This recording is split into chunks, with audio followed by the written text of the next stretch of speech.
Tuhan bersamamu. Inilah Injil suci menurut Matius.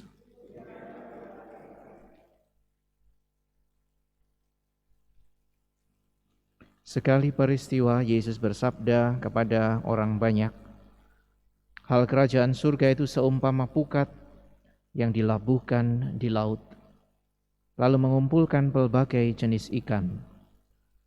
Setelah penuh, pukat itu ditarik orang ke pantai. Lalu mereka duduk dan dipilihlah ikan-ikan itu. Ikan yang baik dikumpulkan ke dalam pasu, yang buruk dibuang. Demikianlah juga pada akhir zaman. Malaikat-malaikat akan datang memisahkan orang jahat dari orang benar. Yang jahat lalu mereka campakkan ke dalam dapur api. Di sana ada ratapan dan kertak gigi.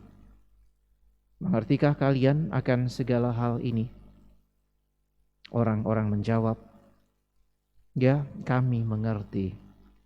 Maka bersabdalah Yesus kepada mereka, "Karena itu, setiap ahli Taurat yang menerima pelajaran hal kerajaan Allah, seumpama seorang tuan rumah yang mengeluarkan harta yang baru dan yang lama dari perbendaharaannya." Setelah selesai menyampaikan perumpamaan itu, Yesus pergi dari sana. Demikianlah sabda Tuhan.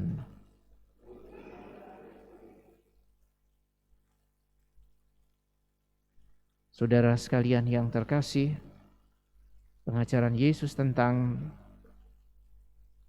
kerajaan Allah hari ini berlanjut dengan perumpamaan yang lain. Perumpamaan yang dipakai kali ini adalah pukat yang ditebarkan dan kemudian memang membawa banyak ikan dari segala macam jenis. Akan tetapi tetap bahwa ikan yang baiklah yang akan diambil, sementara yang jelek akan dibuang. Kerajaan Allah memang ditujukan bagi semua orang. Akan tetapi akhirnya hanya mereka yang menanggapilah yang akan mendapatkan buah-buahnya.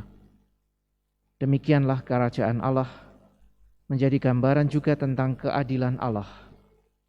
Allah tidak pernah tinggal diam, tetapi pada saatnya keadilan itu akan tetap ditegakkan. Maka bagi kita yang hidup dalam masa penantian akan kerajaan Allah ini, adalah lebih baik sungguh tetap percaya akan keadilan Allah daripada misalnya kita berusaha mengulur-ulur kesempatan dan waktu seolah-olah bahwa kita masih bisa misalnya menolak Allah sampai nanti pada saatnya tiba, kemudian baru kita berbalik kepadanya.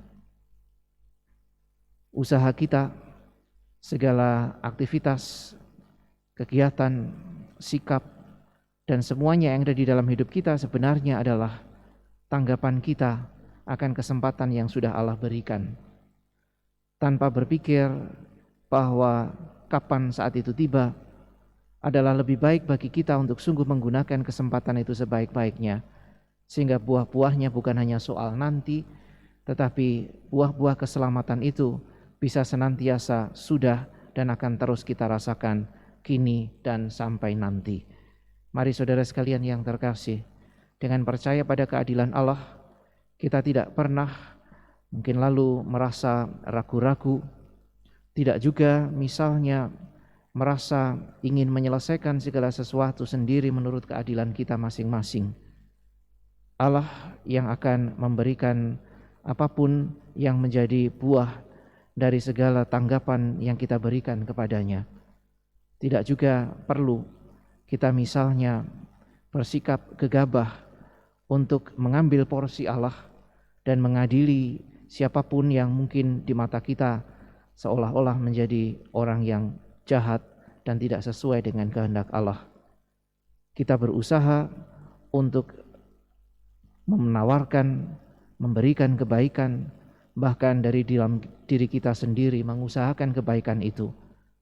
soal buahnya, biarlah Tuhan yang pada saatnya akan memberikannya. Kita percaya bahwa Tuhan tidak pernah menutup matanya. Kita juga yakin bahwa setiap tawaran yang diberikan oleh Tuhan akan akhirnya juga kembali dalam bentuk buah-buahnya kalau kita menanggapinya. Dengan keyakinan ini, maka mari kita bekerja sama dengan Allah untuk mengerjakan kebaikan dan bukan sebaliknya, misalnya mengadili orang yang tidak bertindak baik di dalam kehidupan kita sehari-hari. Semoga keadilan Allah semakin nyata dan kita boleh senantiasa berpegang pada kasih setianya untuk tetap percaya bahwa keselamatan memang ditawarkan bagi kita tanpa kita harus misalnya entah merengek-rengek, entah mungkin membujuk Allah, atau bahkan mungkin membinasakan mereka yang tidak sejalan dengan kehendak Tuhan. Biarlah Tuhan bertindak pada saatnya dan pada waktunya menurut ukurannya.